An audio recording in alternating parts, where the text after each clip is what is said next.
Episode 135, The Power of Touch.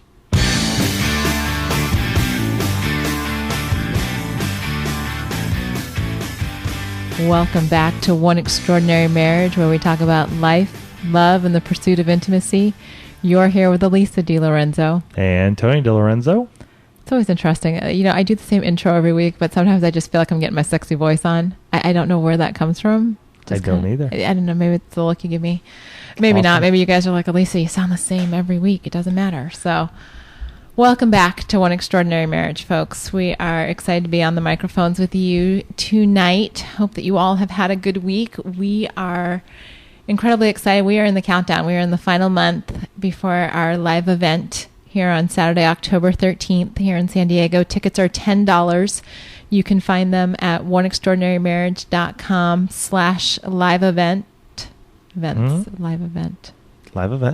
Okay, I couldn't remember if there was an S on the end of that or not. Get your tickets. Get tickets for your friends.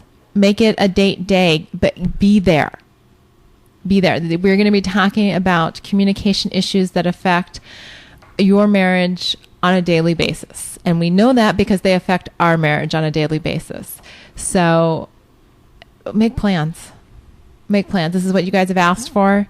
This is what, when we said, what do you want to hear about in a marriage workshop, marriage retreat, marriage, whatever, this is what you guys said. So we're bringing it right to you. Saturday, October 13th. We can't wait to meet you. 9 a.m. to 11:30 here in San Diego. So for those of you in San Diego, this is going to be for you. And if you're not in San Diego, come to San Diego. Exactly. If you're close by, come on down. We're going to have beautiful weather. I mean, it's, if you're within driving distance, make a weekend of it. Yeah. Come and spend a few hours with us, and then spend the rest of the time with your hubby or wife. There's no excuse if you're within driving distance. That's right. So, we're excited. It's just been one of those weeks where, as busy as we've been, there's been some connection. Even, I haven't felt overly connected just because we've been doing so much, but when we come here and get behind the mics, we're ready to bring it for you guys. And want to start off with this email that we got from some longtime listeners. They start off saying, "Hey, Tony and Lisa, first, thank you so much for the podcast and other material you present. Although we've had a good 23-plus year marriage, woohoo! You two have helped us make it an even better one. Although you caught hubby's attention with the 2011 7 Days of Sex Challenge, you got the total package that keeps us returning. Everything you talk about, the 6 intimacies, the 77 questions, the extras on the website, the intimacy lifestyle, etc. Hubby and wife, you appreciate your no-nonsense approach and saying it like it is. Many of the podcast topics relate well to us. Although others may not, there is certainly some wisdom shared. We feel closer than we've ever been, sexually and otherwise. Awesome. We have shared our positive views of one with others that we know. Thank you so much for sharing what you believe is something powerful. Although it took us a few tries, getting to 5 was easy, but both of us had our moments at times. We did complete the 7 Days of Sex Challenge last summer and a few more times after that. Nice. We were also able to complete this year's challenge. Second, here's a challenge you can share with all the other listeners. So heads up for those of you that have tried the 7 Days Challenge, or if you're looking for something else creative, pay attention to the rest of this email. Yeah, and I'm gonna put this up there. When I read this to Elisa the first time, she was going. You could see her mind like working really hard because she was going, "What are they talking about?" So listen, if you have to, rewind or forward back on your digital device and then listen to it again. But this is really cool what they're doing. Very creative. Very creative. So let's see. We recently made love a few days in a row. Wifey suggested that it was another 7 Day challenge. Yay. After a couple more days, hubby had a thought cross his mind. Yes, it was during a moment of non-sexual affection. What if we did a round-the-clock challenge? There are 12 hours on the clock dial. What if we went 12 days in a row at each of the 12 hours? At first, wifey thought hubby was getting greedy. Yes, partly, but it could be fun. Could we do it? How would we do it? Although there are 2 chances at 9 o'clock, which one would happen? Others could be more of a problem. And taking out the potential for duplicate times in the 12-day stretch becomes more of a challenge. Each couple can determine how you want to count each hour. One option would be to count anything in the sixes. Between 6 and 6:59 is 6 o'clock. Us, we rounded to the hour. Anything from 5:31 to 6:29 counted as 6 o'clock. Pick one. Just be consistent. Sometimes the rush to get it in at a certain time was tough. Others were more fun, but we did it. And the baker's dozen on the 13th day was a nice bonus. Hopefully we've given you a smile and something to think about with our experience. You've certainly done so for us. Thanks again for everything, hubby and wifey. Love it. Yeah, it did take me a minute to get my hand and my head wrapped around the clock and what does that mean, and nighttime and daytime. And while we haven't put this on our calendar yet, I know that Tony's wheels were definitely spinning with, okay, this has got some possibilities. So for those of you out there, for this couple, thank you for sharing another creative challenge with all of our listeners. We love hearing that. If you've tried around the clock or something else, maybe you guys have come up with your own multiple day challenge, share it with our listeners. You guys are always looking for ways to improve the intimacy in your marriage, and sharing these different challenges and how you've gotten creative with it is a wonderful way to just share your experiences with the whole listening audience. Yeah. So very excited. Yes, we do love reading those emails. But talking about getting creative and talking about the importance of the different intimacies in your marriage, that's really what we want to focus on tonight with the power of touch. We were talking just this afternoon because we were at a dinner tonight, and one of the speakers was talking about the power of touch, and it really got us to thinking about how that plays out in our own marriage. If you can all just go back in time with me to when you were courting your spouse, when you were in that dating phase, and the mere brush of a hand against yours or an arm against yours, or whatever it might be, lip to lip, just a mere kiss. I mean, you're lit up on the inside like, it's the 4th of July because your beloved touched you.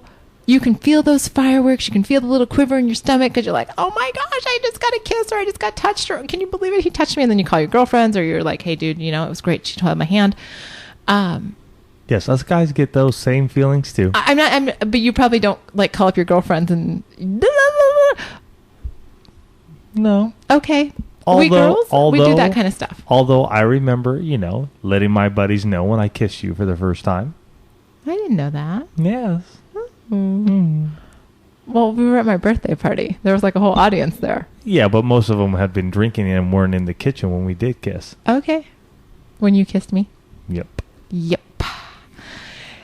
So that's where we are when we're dating our spouses. And then we put these rings on and we say, I do. And all of a sudden, we've got mortgages and we've got kids and we've got jobs and we've got all these obligations. And before you know it, you've gone from lighting up like the 4th of July when your spouse touches you to maybe it's a peck on the cheek sometime during the day. Maybe it's, maybe you hold hands when you're out, but maybe not.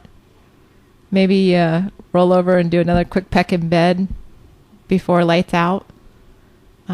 Or if you do touch and it's, something that lasts longer, it's, a quick touch that typically has sexual overtones to it. Right. All of a sudden, the touch, the excitement from really just touching each other is gone. And it's not an all of a sudden thing. It's really something that kind of erodes over time. And, like I was saying earlier in the podcast about different things, we talk about stuff most often that we've lived through and that we go through still kind of on a cyclical thing. And this is what we're talking about tonight. We're talking about how you touch your spouse. And yes, we're going to talk about the physical, sexual touches, but we're going to start back with the light touches. Right. How do you on a daily basis physically touch your spouse, and why? Why is it so important to have that touch experience with your spouse? What does that do for the two of you? Well, what are the benefits of touch overall? And it's been stated and researched by numerous PhDs and doctors, and some of the things that touch does for us. It eases pain. It lessens anxiety. It softens the blows of life. It generates hope and has the power to heal. And this is according to numerous experts, and you can just search, the benefits of touch.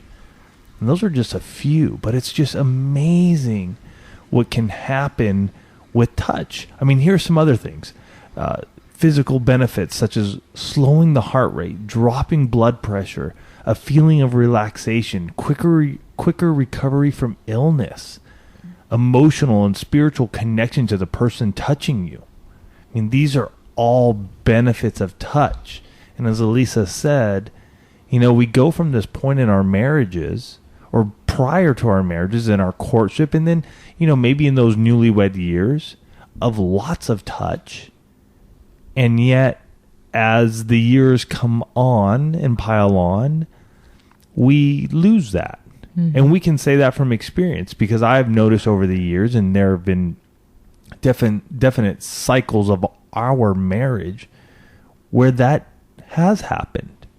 And Elisa and I have had to approach each other and go, you know what? We need to make it a priority that when we're walking around, that we're holding hands, that when we pray together, be it at church or anywhere else, that we are touching each other because we're one, and so that has to become and has become a conscious effort on our part. And it's, if you don't believe in the power of touch, I'm going to invite you to look at a 3-year-old who has just gotten an owie. Mm-hmm. And, they're either running to mommy or daddy and basically saying something to the effect of kiss the owie and a hug, and then they're off. They're running because you know what? They have felt loved. They have been reassured. Life is good. Time to go find the adventure. And here's another one. And this has come up just recently in our own family. So our youngest daughter, she can get, this girl has... She's strong-willed times 10. Yes. I mean, she can just blow. And I think she gets a lot of that from me, because I have not been the best example as a father when it comes to this. And I work on this constantly, looking to God, looking to Jesus, and just go, calm me, because I don't want to blow up. What I realize, though, is that she is one who loves physical touch. And when she does not get it from us, there is a direct correlation on how often or how intense that blow up can be. Mm-hmm. So I realized at one point, this was probably about a month or so ago, where I was going, you know what, girl? I need to hug you. And it's just like, I try to do it like 3 times a day, trying to do it in the morning, if I can see her during, like right after work, and then bed. Mm-hmm. Typically is what it is, because obviously in the afternoon she's at school or working. And so I have noticed, though, that it's a game and it's fun. When I was on my trip to Atlanta that I mentioned last week, we were on the phone, and she was going, you know what, Dad, you owe me, what was it, like 12? Yeah, she and I had figured out, because we were driving, I was taking the kids somewhere, and she made mention of the fact that Tony was going to be gone, and the significant part of that business trip to her was that she was going to miss out on her hugs. Right. And so I said, well, let's count how many hugs you're going to be missing. And so I can't remember, 8, 10, 12, whatever it was. And so when we talked to Tony, that was the very first thing he hadn't left yet. He was leaving that night. And so it was the very first thing that she said to him, you owe me. Right. However many hugs it was. And it was that whole, like, you're not leaving until I know my quota of hugs has been reached. That's how important touch is. And we stop asking for it. We get so, little kids will ask for a hug. And I've even got, even our older son, we've realized how important touch is in his life, and how he, and I see it even as he's getting older, about how, I'm getting these bear, and it literally is a bear hug now. He's getting so big, he can lift me up. But he does that. And you know what? There are times when I have to remind him that he's, literally squeezing my stomach to pieces. But that's okay because he still wants to touch me and he still wants to be close. And I understand that there are just times when you need a mom's hug. And, so as kids, we get that. As kids, we get it. Like if I need physical touch, I'm going to ask for it. Or it's okay to ask for it. And then we become these grown-ups who aren't supposed to ask for things because it might show that we're weak or we're needy or anything. And really what it's showing our spouses is that we need them. Our spouses can provide all of those benefits to us in loving touch. Mm-hmm. So sometimes, and I have done this with Tony, sometimes I've just had a really rough day or something has happened with family or whatever it is. And sometimes it's just a matter of going up and saying, you know what? I need a hug. Right. That's what I need. I need to feel safe in your arms. I need to feel like you are my protector and you are my hero and you are everything that I need on earth. And I need you to hold me. And that's considered a connecting touch. Mm-hmm. It's a hug. We're really embracing each other, holding hands. These are connecting touches. Touching each other's feet under the table or grabbing your spouse's knee. Those are connecting. You're really laying your hand or your body part upon them. And those are definitely needed in something that we take for granted with our spouses. It's like we're afraid to show affection other than a sexual at times. Mm-hmm. And in public even. Show your love. Show your affection for one another in front of your children. Let them see you holding hands. Let them see you hugging. Let them see you giving those deep, passionate kisses. And for you guys, if you're on a date or you may be in your home and having dinner and you are playing footsies with each other, that is cool. That is for you guys there. And I'll tell you, as a guy, I think it's becoming, it's not often that you're going to just go around and hug your buddies.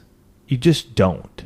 Everything is a fist bump, handshake. You may have one or two close buddies that you really hug. I have been very fortunate here at our church where we have implemented what is known as Ironmen. And you can check it out at ironmenministries.com. Fantastic organization that we're implementing. And we have right now probably about 80 odd guys on our, what we call our Bob team. And this is our band of brothers. This weekend we launched it. We've been training and getting everything ready for the last 3 or 4 months. One of the most interesting things, and even to this day, I still, I put out my hand to shake each of the guys' hands and getting to connect with them, and I'm really getting to know a lot of them, and just really, it's amazing. It's an amazing time. And yet, what each of them will do, I'll put out my hand, they'll just grab me. It's like a bear hug, man. It's just like, hey, Tony, and we'll be right in front of the church doing that. And, that touch with other guys just going, you know what? We're in this together means a lot. And when we're standing out there and we're greeting folks, we make it a point, we're not hugging each person that comes in because it can be a little daunting, but we make sure to shake hands and fist bump and, lay our hands upon somebody's back and just go, you know what? We're glad to see you here. And that needs to happen in our marriages too. We need to be able, instead of being stoic, and that's where we are. Most of the time we're in our place of business, and you have to be. That's what it is. You're not hugging every single person you see in the boardroom or in the office. I don't do that when I'm out working. But in our homes, we want that physical touch. And we got to take down those walls and those barriers and just go, you know what? I just want to hold you. Mm-hmm. And that's what a connecting touch is. Let's talk about a light touch. Well, and the light touch, that's kind of your out in public. Maybe that's just you're at a party and you walk past your spouse and it's just kind of a little, and like your shoulders bump, or, it's those light touches that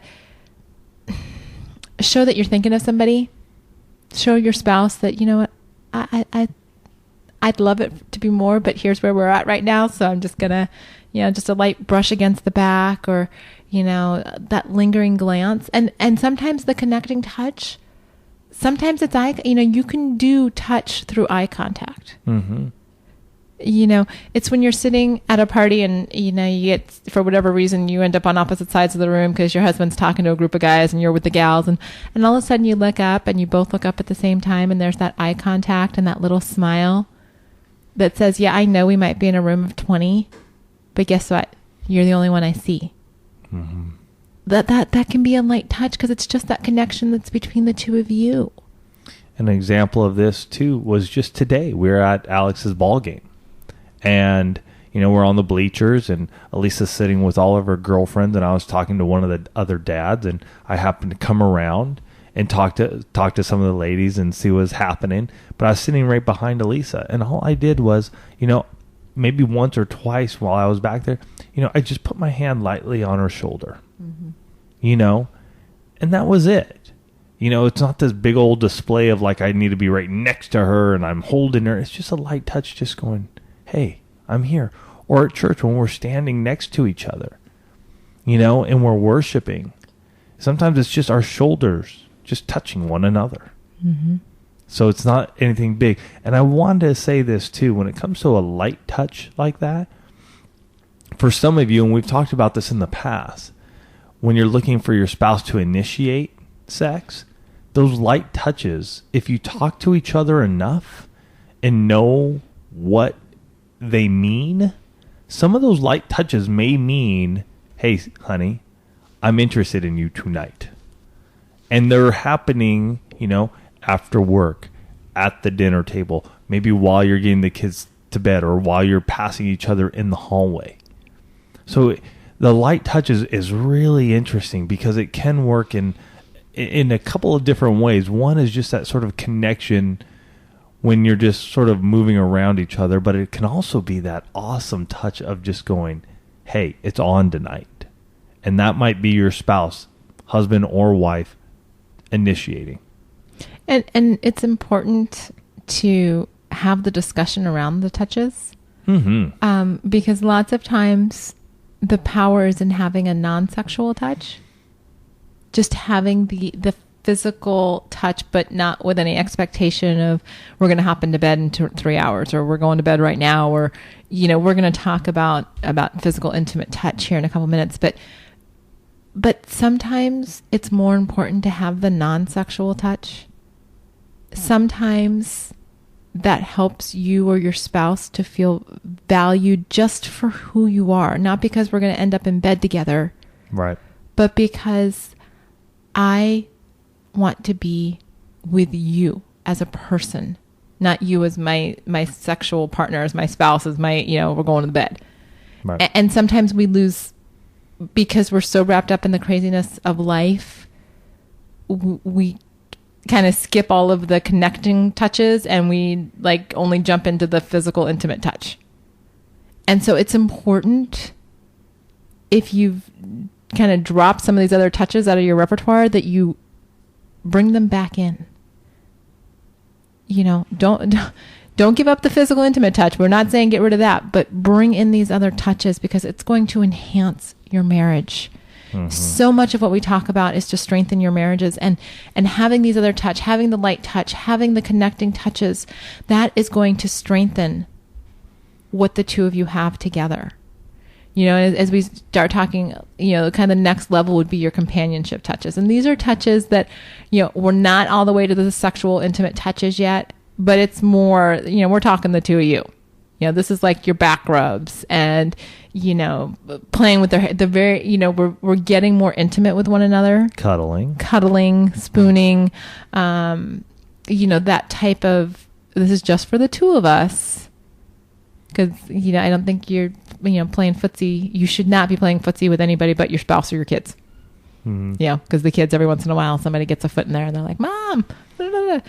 But, these are the touches that are just, they give you the warm fuzzies inside. Mm-hmm. You know, because it's like, oh, you know, there's something very special to me when Tony will roll over in bed and, you know, it's like one arm around my neck, shoulder area, and then one arm over my stomach, and he is just right there spooned up behind me. Right.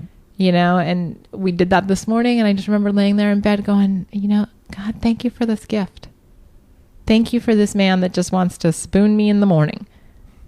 You know, and that's just something for the two of us. But it is that companionship touch that just, you know, brings me in and holds me close. And, you know, we just do it. Mm-hmm. And so, you know, that's touch number 3. That's the companionship. That's the deeper relational touch. And can I say something here? I think this one is tough for many of us. You know, it is one of the toughest areas, you know, to have somebody rub you like that, or rub your back or your shoulders or your legs. You know, many of us don't want our feet to be touched at all. I have some issues with feet. Yeah. But we do it at times, you know. Mm-hmm. But again, this is one of those areas where you got to be talking to each other. And if you're one of those people who just pulls away quickly when your spouse is trying to do this, realize what's happening.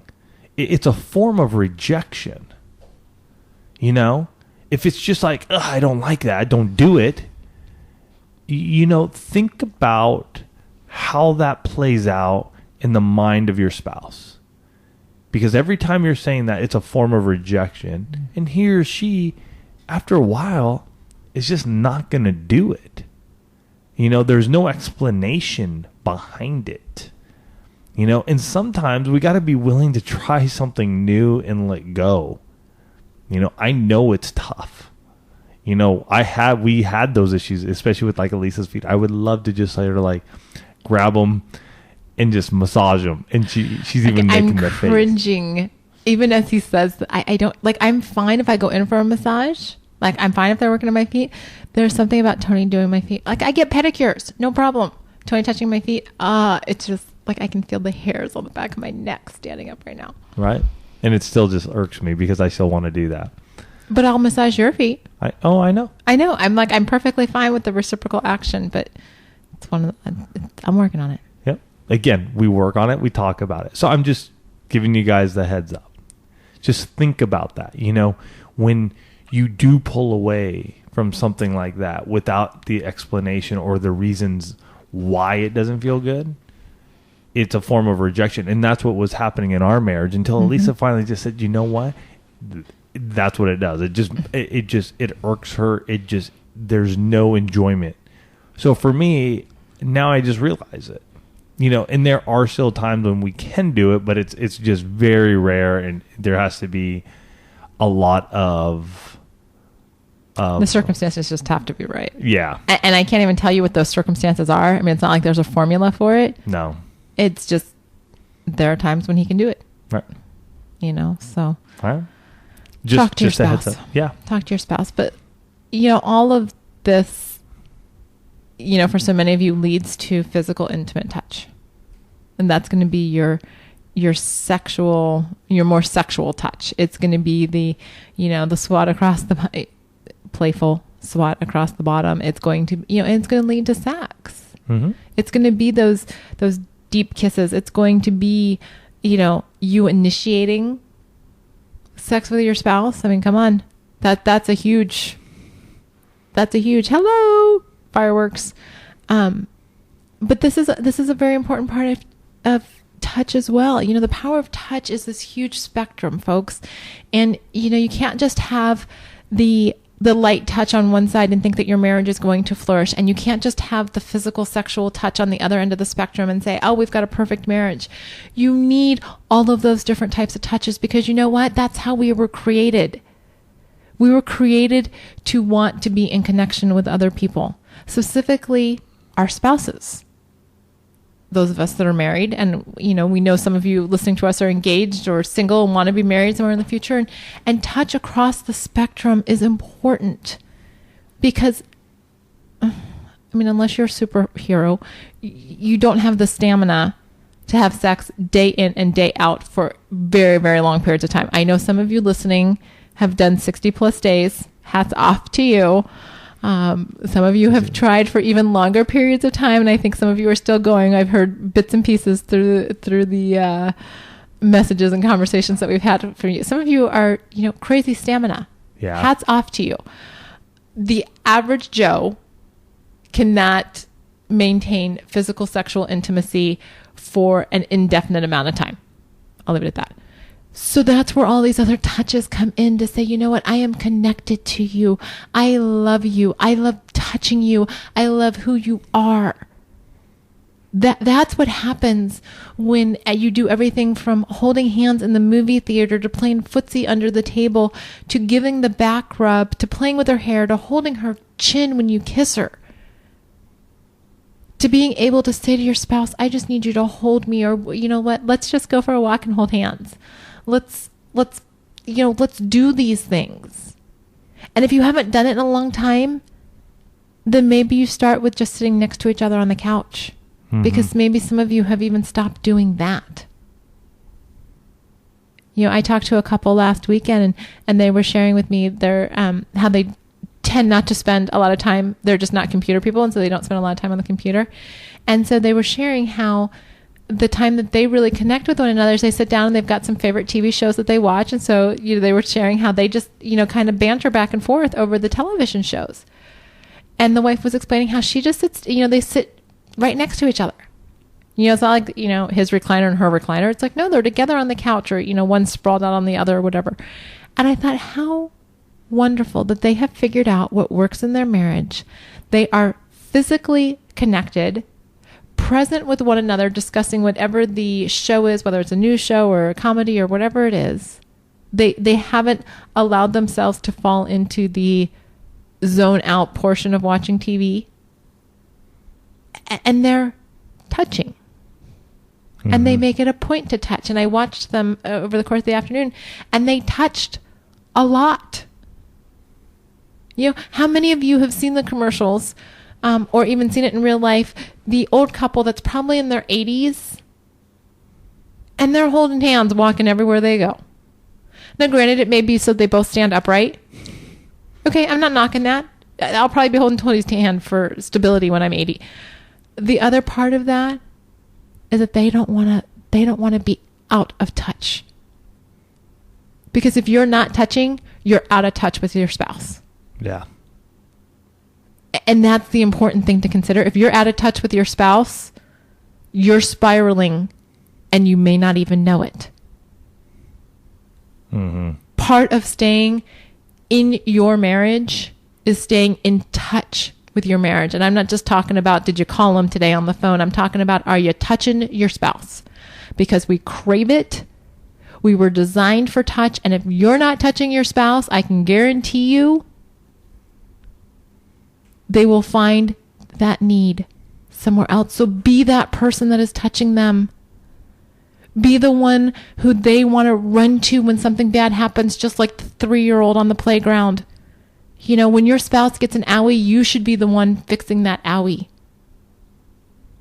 When there is a hurt in their life, it should be you that they are turning to for hugs, for a shoulder to cry on, for someone to just be with them.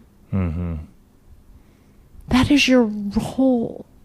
It is one of those God-given roles in marriage, that we can be there to touch and love our spouses across the board. Light touch to sexual touch, companionship, connection, everything in between. And I'm going to challenge you this week to think about how you touch your spouse. And if you've fallen into that light peck once a day, maybe twice a day if you're lucky, maybe this is the week that you just walk up behind them and you throw your arms into a big bear hug and you literally sweep them off their feet. Yeah. Or maybe this is the day that you look at her and when you kiss her, You've got your hands on both sides of her face and you're just staring into her eyes before you kiss her. Because I tell you what, guys, you do that to your wife, whew, she will swoon for you. There's just something about having your face held when you're kissed. I don't know what it does to us women. And maybe it's just me, but I don't know. They put it in all the movies, so I don't think it's just me. There's just something, well, powerful. But whatever it is, what did you do when you were dating that set off the fireworks? Do it again. For some of you, I mean, think about the couple I read at the very beginning. You know, I read that email at the beginning of the episode. Married 23 years. I haven't confirmed this with them, but if they've been married 23 years, they've lived a roller coaster in their marriage. There have been highs and there have been lows. Mm-hmm. You can't be married that long and not have them. Their touch has probably changed over that 23 years. But for what I read in that email, it's been getting a lot better lately. And they are doing all kinds of touch. And I can guarantee you that along with all that physical, sexual, intimate touch that they're having, because they've got those fabulous challenges going on in their marriage, they are touching a lot more. Because they have chosen to make intimacy on all levels a priority in their marriage. And you can't help but want to touch your spouse when you're making intimacy a priority. It's like a natural byproduct. When you're that connected on so many levels, you just, reach out and touch someone. Sound like a commercial. Yeah. Make sure that someone you're touching is your spouse. That's a very good qualifier there. Yeah. That was perfect. So last week, I want to bring up something. So Elise and I had been talking about how we've been struggling when it comes to touching, when it comes to allowing or giving Elise an orgasm. And so I have to bring this up because last week she went off and bought a little finger vibrator. Well, she bought one that's bigger than the last one we had. And it's super funny. And I gotta just put this up to the mic so you guys can hear this thing. And just think about what would happen. You're getting really intimate with each other. You're doing you've done the touches, and now you're into that intimate touch, and you're in your bed, and you're wherever. You don't have to be in the bed. Yes, you don't have to be in the bed, but if you are, so I bust this thing out, and this is what it sounds like. Hold on here. You hear how loud this thing is? Listen to this thing. This thing goes off, and no kidding, laughter. You're going from, you're in this serious part of your intimate touches, and you're like, okay, this is going to happen. And this thing just goes off. Oh my gosh. Just laughter happening in our bedroom. And just sort of like, in my mind, I'm going, oh my gosh, how do I pull this back together so that, that we have sex tonight? And it took us a little while. I'm going to tell you that because that thing is loud. One thing we did realize is that if you put the blankets over it, it sort of muffles it, which helped drastically. So if you ever pick one up because you need one, just like we're at just a funky sort of stage where this is needed and necessary, they also bring pleasure. Elisa enjoys them. Just know you're not alone. Something like that happens and you turn that sucker on and it's loud. And you're going, what the heck? Hey, we've been there. We know what it's like. In fact, maybe like test drive it. Turn it on before you. It's kind of like we talk about. Have sex conversations before you're actually getting ready to have sex. Yeah. If you're trying something new that has any type of battery components, turn it on prior. Let's see what happens. Because, like I said, I thought I was getting something similar to the original one I had, and I didn't realize that I was buying. Thank you for the sound effects. I didn't realize the one I was buying was larger than my original one, and didn't know that it was going to subsequently be that much louder. It brings a little humor to the bedroom, which is probably not a bad thing in our case. A little lighten the mood, a little laughter. Exactly, we've talked about that. You roll with it. Yes. But we just wanted to bring that up for you guys to know that, hey, things like that happen in all of our marriages, and you roll with it. Like Elisa said, you roll with it. Hey, we could have put it off to the side and been done with it. Or, like we decided in our instance, we tweaked. We made it work. and it was fun, and it's allowed us to be able to give Elise an orgasm in a way that is pleasurable for both of us. Mm-hmm. You know, that brings joy to each of us and enhances our intimate connection, is our sexual intimacy.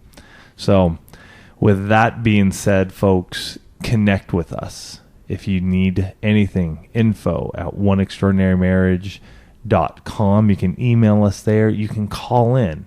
Let us know what you're doing, what is happening in your marriage. Is there a question you'd like us to answer here on the show? You can call us at 858-876-5663. And most importantly, please go to oneextraordinarymarriage.com/live event. Check out He Zigs, She Zags. It's $10 a person. We also have a free bonus for each of you that do attend. It's going to be a fun 2.5-hour session here in San Diego. And if you're anywhere near us in Southern California, Arizona, Nevada, get on out here. We'd love to see you. With that, we love you. Have a fantastic week, and we will catch you next week.